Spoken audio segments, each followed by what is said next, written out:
जय राम जी की। श्री वाल्मीकि रामायण। युद्धकांड 128वां सर्ग।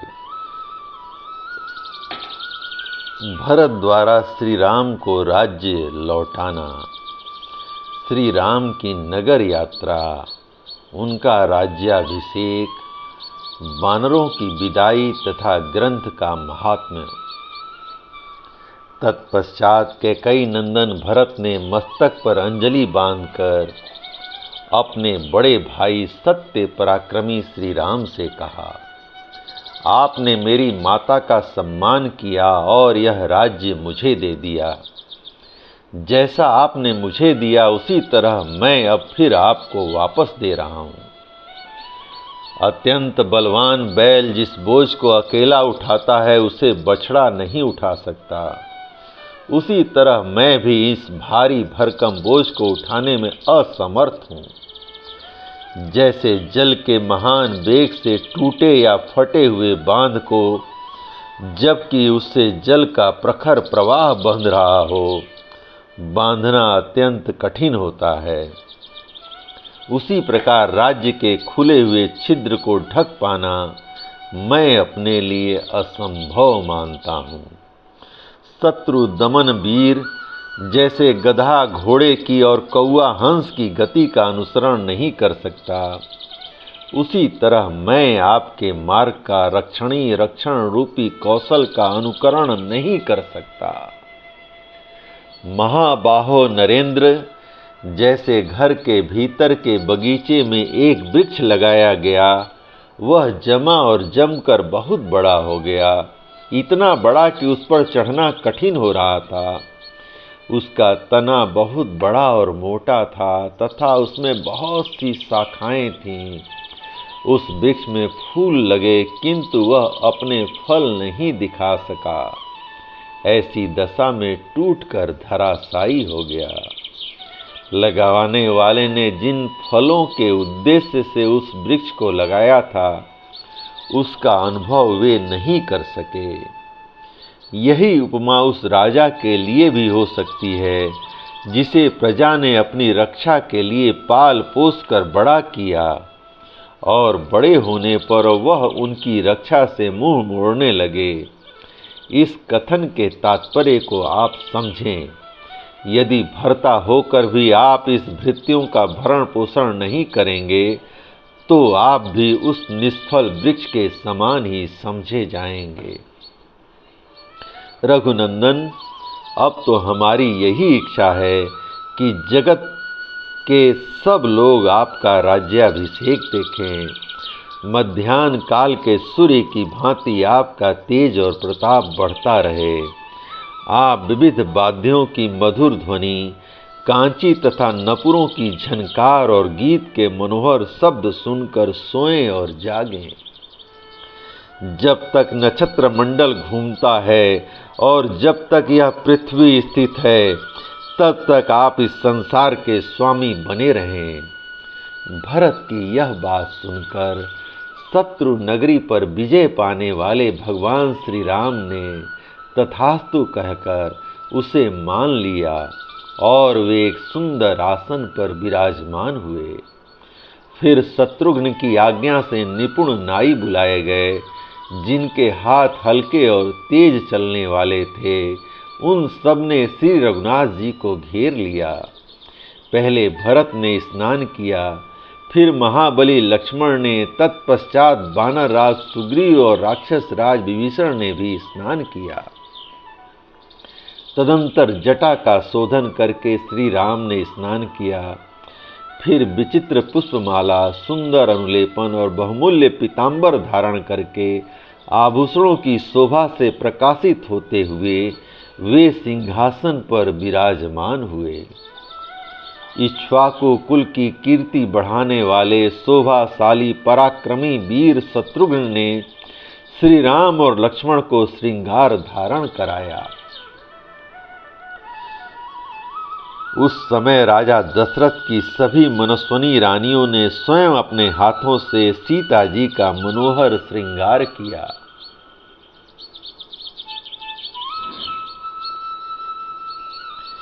तत्पश्चात शत्रुघ्न की आज्ञा से सारथी सुमंत्र जी एवं सर्वांग सुंदर रथ जोड़कर ले आए। अग्नि और सूर्य के समान देदीप्यमान उस दिव्य रथ को खड़ा देख शत्रु नगरी पर विजय पाने वाले महाबाहु श्री राम उस पर आरूढ़ हुए। सुग्रीव और हनुमान जी दोनों देवराज इंद्र के समान कांतिमान थे। दोनों के कानों में सुंदर कुंडल शोभा पा रहे थे। वे दोनों ही स्नान करके दिव्य वस्त्रों से विभूषित हो नगर की ओर चल पड़े। सुग्रीव की पत्नियां और सीता जी समस्त आभूषणों से विभूषित और सुंदर कुंडलों से अलंकृत हो नगर देखने की उत्सुकता मन में लिए सवारियों पर चलीं। अयोध्या में राजा दशरथ के मंत्री पुरोहित वशिष्ठ जी को आगे करके श्री रामचंद्र जी के राज्याभिषेक के विषय में आवश्यक विचार करने लगे। अशोक, विजय और सिद्धार्थ ये तीनों मंत्री एकाग्रचित्त हो श्री रामचंद्र जी के अभ्युदय तथा नगर की समृद्धि के लिए परस्पर मंत्रणा करने लगे।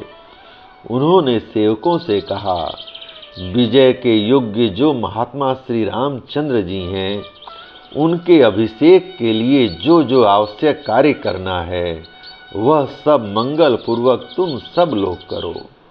इस प्रकार आदेश देकर वे मंत्री और पुरोहित जी श्री रामचंद्र जी के दर्शन के लिए तत्काल नगर से बाहर निकले। जैसे सहस्त्र नेत्रधारी इंद्र हरे रंग के घोड़ों से जुते हुए रथ पर बैठकर यात्रा करते हैं, उसी प्रकार निष्पाप श्री राम एक श्रेष्ठ रथ पर आरूढ़ हो अपने उत्तम नगर की ओर चले। उस समय भरत ने सारथी बनकर घोड़ों की बागडोर अपने हाथ में ले रखी थी।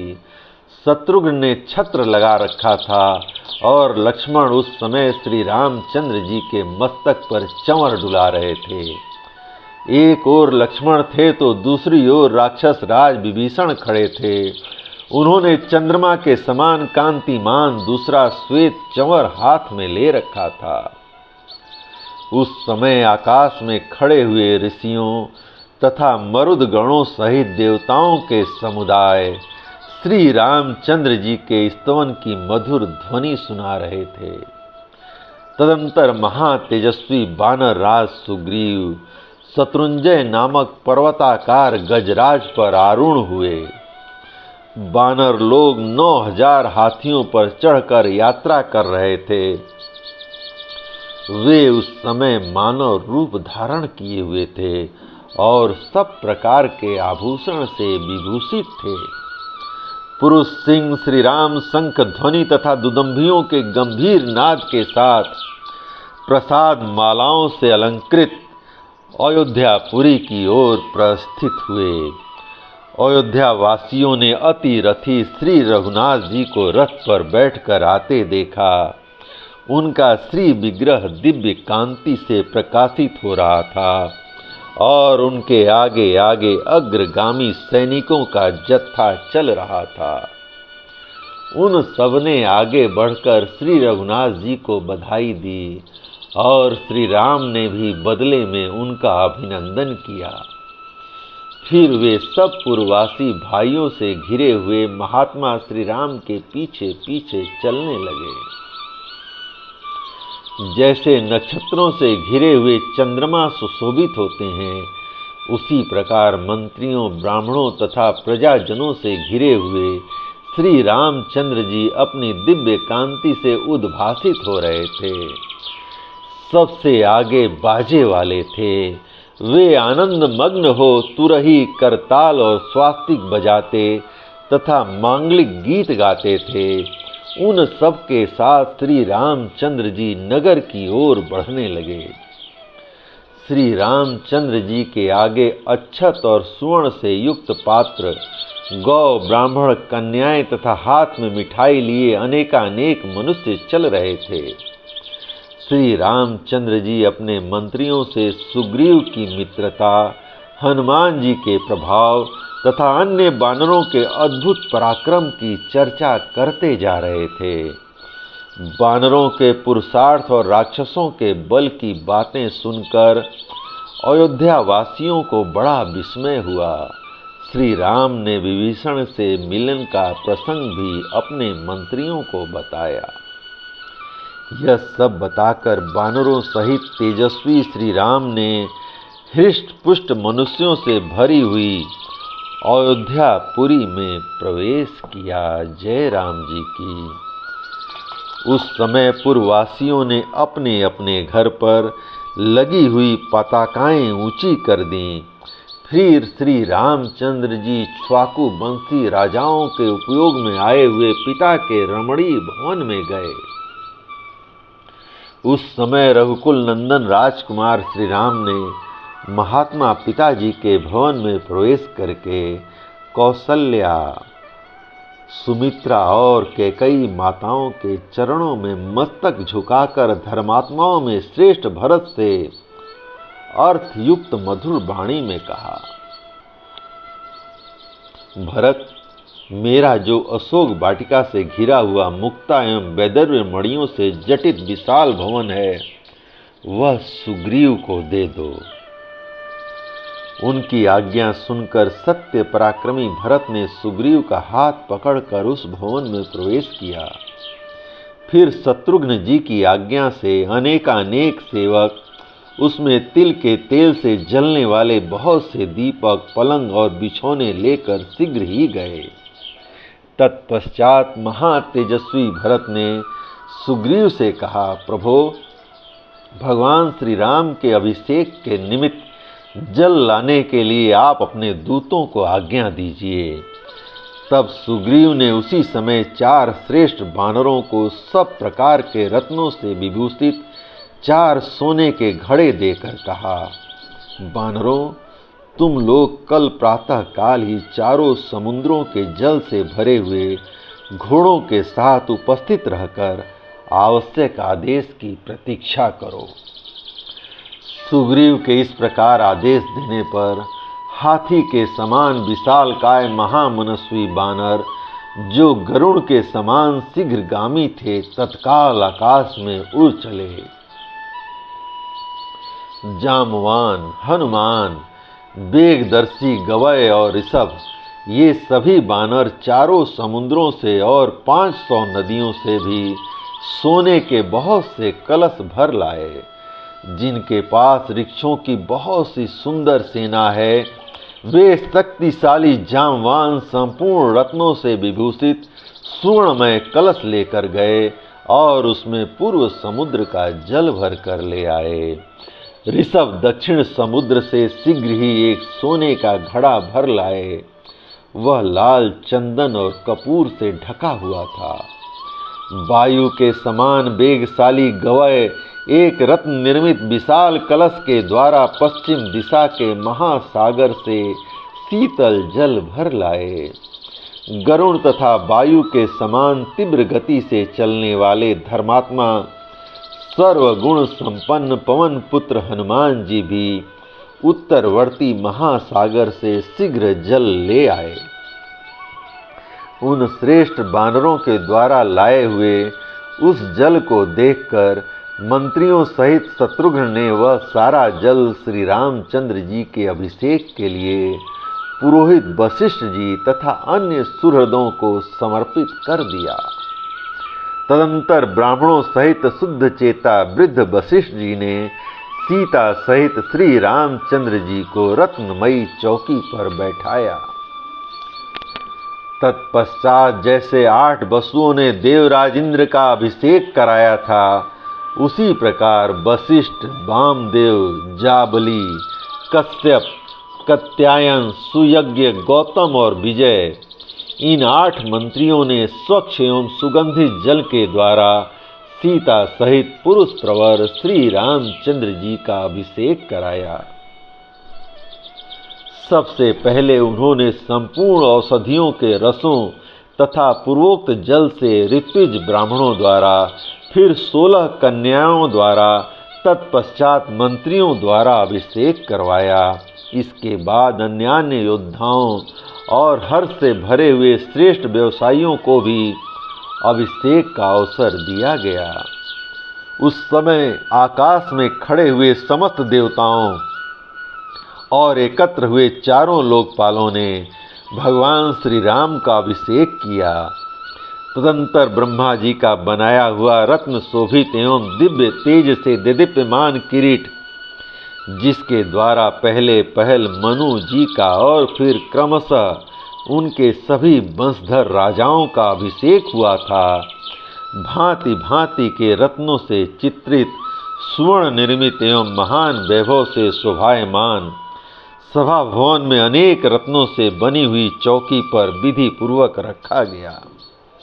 फिर महात्मा वशिष्ठ जी ने अन्य ऋत्विज ब्राह्मणों के साथ उस किरीट से और अन्यान्य आभूषणों से श्री रघुनाथ जी को विभूषित किया। उस समय शत्रुघ्न जी उन पर सुंदर श्वेत रंग का छत्र लगाए थे।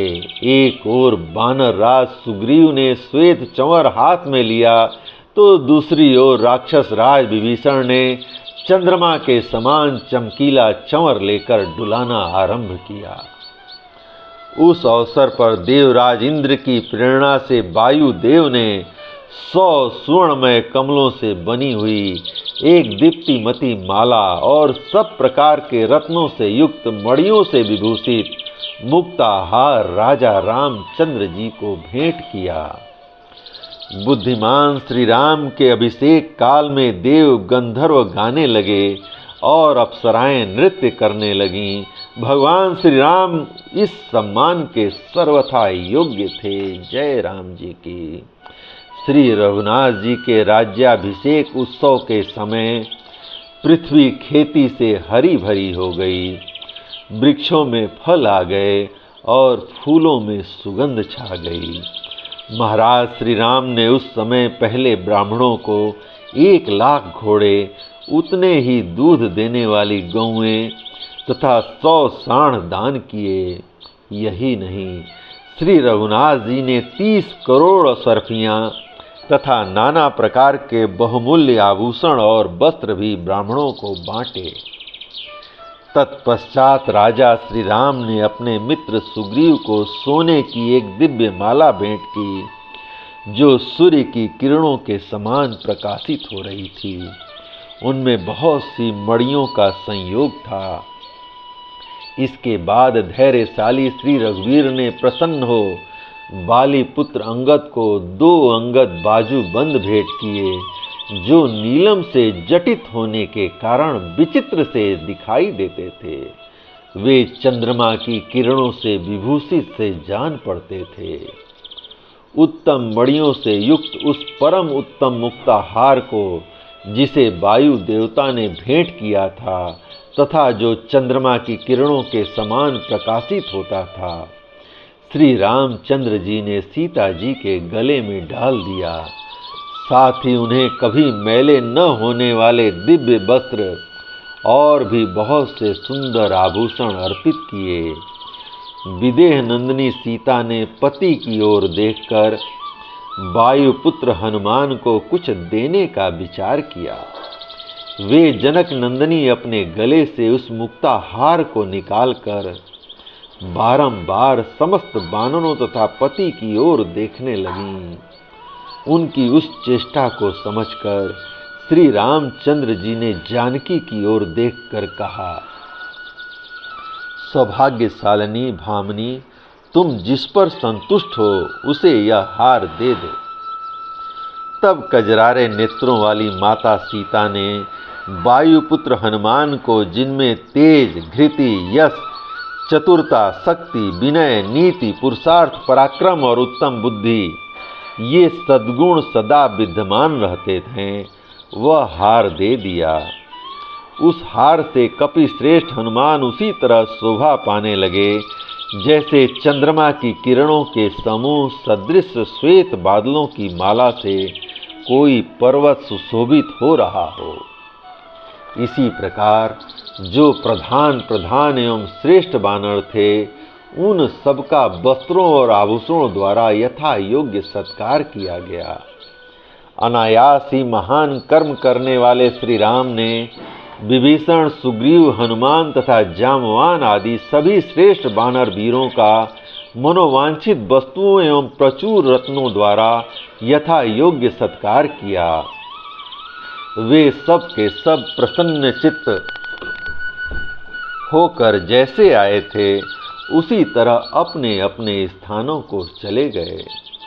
तत्पश्चात शत्रुओं को संताप देने वाले राजा श्री रघुनाथ जी ने द्विविध मैंद और नील की ओर देखकर उन सबको मनोवांछा पूर्वक गुणों से युक्त सब प्रकार के उत्तम रत्न भेंट किए।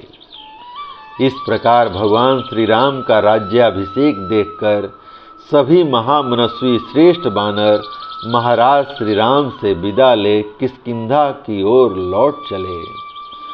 वानर श्रेष्ठ सुग्रीव ने भी श्री राम के राज्याभिषेक का उत्सव देखकर उनसे पूजित हो किष्किंधापुरी में प्रवेश किया। महायशस्वी धर्मात्मा विभीषण भी अपने कुल का वैभव, अपना राज्य पाकर अपने साथी श्रेष्ठ निशाचरों के साथ लंकापुरी को चल पड़े। अपने शत्रुओं का वध करके परम उदार महायशस्वी श्री रघुनाथ जी बड़े आनंद से समस्त राज्य का शासन करने लगे। उन धर्मवत्सल श्री राम ने धर्मज्ञ लक्ष्मण से कहा, धर्मज्ञ लक्ष्मण, पूर्ववर्ती राजाओं ने चतुरंगणी सेना के साथ जिसका पालन किया था, उसी इस भूमंडल के राज्य पर तुम मेरे साथ प्रतिष्ठित हो। अपने पिता, पितामह और प्रपितामहों ने जिस राज्य भार को पहले धारण किया था, उसी को मेरे ही समान तुम भी राजपद पर स्थित होकर धारण करो। परंतु श्री रामचंद्र जी के सब तरह से समझाने और नियुक्त किए जाने पर भी जब सुमित्रा कुमार लक्ष्मण ने उस पद को स्वीकार नहीं किया, तब महात्मा श्री राम ने भरत को युवराज पद पर अभिषिक्त किया। राजकुमार महाराज श्री राम ने अनेक बार पौंडरिक, अश्वमेघ, वाजपेय तथा अन्य नाना प्रकार के यज्ञों का अनुष्ठान किया। श्री रघुनाथ जी ने राज्य पाकर 11 सहस्त्र वर्षों तक उसका पालन और 100 अश्वमेघ यज्ञों का अनुष्ठान किया। उन यज्ञों में उत्तम अश्व छोड़े गए थे तथा ऋतुजों का बहुत अधिक दक्षिणा बांटी गई थी। उनकी भुजाएं घुटनों तक लंबी थीं, उनका वक्षस्थल विशाल एवं विस्तृत था। वे बड़े प्रतापी नरेश थे। लक्ष्मण को साथ लेकर श्री राम ने इस पृथ्वी पर शासन किया। अयोध्या के परम उत्तम राज्य को पाकर धर्मात्मा श्री राम ने सुहृदों, कुटुंबी जनों तथा भाई बंधुओं के साथ अनेक प्रकार के यज्ञ किए। श्री राम के राज्य शासन काल में कभी विधवाओं का विलाप सुनाई नहीं पड़ता था। सर्प आदि दुष्ट जंतुओं का भय नहीं था। रोगों की कोई आशंका नहीं थी। संपूर्ण जगत में कहीं चोरों या लुटेरों का नाम भी नहीं सुना जाता था। कोई भी मनुष्य अनर्थकारी कार्यों में हाथ नहीं डालता था और बूढ़ों को बालकों के अंत्येष्टि संस्कार नहीं करने पड़ते थे। सब लोग सदा प्रसन्न ही रहते थे। सभी धर्मपरायण थे और श्री राम पर ही बारंबार दृष्टि रखते हुए वे कभी एक दूसरे को कष्ट नहीं पहुंचाते थे। श्री राम के राज्य शासन करते समय लोग सहस्त्रों वर्षों तक जीवित रहते थे, सहस्त्रों पुत्रों के जनक होते थे और उन्हें किसी प्रकार का रोग या शोक नहीं होता था। श्री राम के राज्य शासन काल में प्रजा वर्ग के भीतर केवल राम राम राम की ही चर्चा होती थी। सारा जगत श्री राममय हो रहा था। श्री राम के राज्य में वृक्षों की जड़ें सदा मजबूत रहती थीं। वे वृक्ष सदा फूलों और फलों से लदे रहते थे। मेघ प्रजा की इच्छा और आवश्यकता के अनुसार ही वर्षा करते थे। वायु मंद गति से चलती थी, जिससे उसका स्पर्श सुखद जान पड़ता था। ब्राह्मण, क्षत्रिय, वैश्य और शूद्र चारों वर्णों के लोग लोभ रहित होते थे। सबको अपने ही वर्णाश्रमोचित कर्मों से संतोष था और सभी उन्हीं के पालन में लगे रहते थे। श्री राम के शासन काल में सारी प्रजा धर्म में तत्पर रहती थी, झूठ नहीं बोलती थी। सब लोग उत्तम लक्षणों से संपन्न थे और सबने धर्म का आश्रय ले रखा था। भाइयों सहित श्रीमान राम ने 11,000 वर्षों तक राज्य किया था। वह ऋषि प्रोक्त आदि काव्य रामायण है, जिसे पूर्व काल में महर्षि वाल्मीकि ने बनाया था। यह धर्म, यश तथा आयु की वृद्धि करने वाला एवं राजाओं को विजय देने वाला है। संसार में जो मानव सदा इसका श्रवण करता है वह पाप से मुक्त हो जाता है। श्री राम के राज्याभिषेक के प्रसंग को सुनकर मनुष्य इस जगत में यदि पुत्र का इच्छुक हो तो पुत्र और धन का अभिलाषी हो तो धन पाता है। राजा इस काव्य का श्रवण करने से पृथ्वी पर विजय पाता और शत्रुओं को अपने अधीन कर लेता है। जैसे माता कौशल्या श्री राम को, सुमित्रा लक्ष्मण को और कैकेयी भरत को पाकर जीवित पुत्रों की माता कहलाईं, उसी प्रकार संसार की दूसरी स्त्रियां भी इस आदि काव्य के पाठ और श्रवण से जीवित पुत्रों की जननी, सदा आनंद मग्न तथा पुत्र पौत्रों से संपन्न होंगी। क्लेश रहित कर्म करने वाले श्री राम की विजय कथा रूप इस संपूर्ण रामायण काव्य को सुनकर मनुष्य दीर्घ काल तक स्थिर रहने वाली आयु पाता है। पूर्व काल में महर्षि वाल्मीकि ने जिसकी रचना की थी वही यह आदि काव्य है। जो क्रोध को जीतकर श्रद्धा पूर्वक इसे सुनता है वह बड़े बड़े संकटों से पार हो जाता है। जो लोग पूर्व काल में महर्षि वाल्मीकि द्वारा निर्मित इस काव्य को सुनते हैं वे परदेश से लौटकर अपने भाई बंधुओं के साथ मिलते और आनंद का अनुभव करते हैं। वे इस जगत में श्री रघुनाथ जी से समस्त मनोवांछित फलों को प्राप्त कर लेते हैं। इसके श्रवण से समस्त देवता श्रोताओं पर प्रसन्न होते हैं तथा जिसके घर में विघ्नकारी ग्रह होते हैं उसके वे सारे ग्रह शांत हो जाते हैं। राजा इसके श्रवण से भूमंडल पर विजय पाता है। परदेश में निवास करने वाला पुरुष सकुशल रहता और रजस्वला स्त्रियां इसे सुनकर श्रेष्ठ पुत्रों को जन्म देती हैं। जो इस प्राचीन इतिहास का पूजन और पाठ करता है वह सब पापों से मुक्त होता और बड़ी आयु पाता है। क्षत्रियों को चाहिए कि वे प्रतिदिन मस्तक झुकाकर प्रणाम करके ब्राह्मण के मुख से इस ग्रंथ का श्रवण करें। इससे उन्हें ऐश्वर्य और पुत्र की प्राप्ति होगी, इसमें संशय नहीं है। जो नित्य इस संपूर्ण रामायण का श्रवण एवं पाठ करता है उस पर सनातन विष्णु स्वरूप भगवान श्री राम सदा प्रसन्न रहते हैं। साक्षात आदि देव महाबाहु पापहारी प्रभु नारायण ही रघुकुल तिलक श्री राम हैं तथा भगवान शेष ही लक्ष्मण कहलाते हैं। लवकुश कहते हैं, श्रोताओं आप लोगों का कल्याण हो। यह पूर्व घटित आख्यान ही इस प्रकार रामायण काव्य के रूप में वर्णित हुआ है। आप लोग पूर्ण विश्वास के साथ इसका पाठ करें, इससे आपके वैष्णव बल की वृद्धि होगी। रामायण को हृदय में धारण करने और सुनने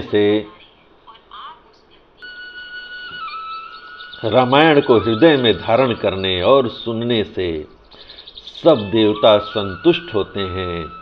इसके श्रवण से पितरों को भी सदा तृप्ति मिलती है। जो लोग श्री रामचंद्र जी में भक्ति भाव रखकर महर्षि वाल्मीकि निर्मित इस रामायण संहिता को लिखते हैं उनका स्वर्ग में निवास होता है। इस शुभ और गंभीर अर्थ से युक्त काव्य को सुनकर मनुष्य के कुटुंब और धन धान्य की वृद्धि होती है। उसे श्रेष्ठ गुण वाली सुंदर स्त्रियां सुलभ होती हैं तथा इस भूतल पर वह अपने सारे मनोरथों को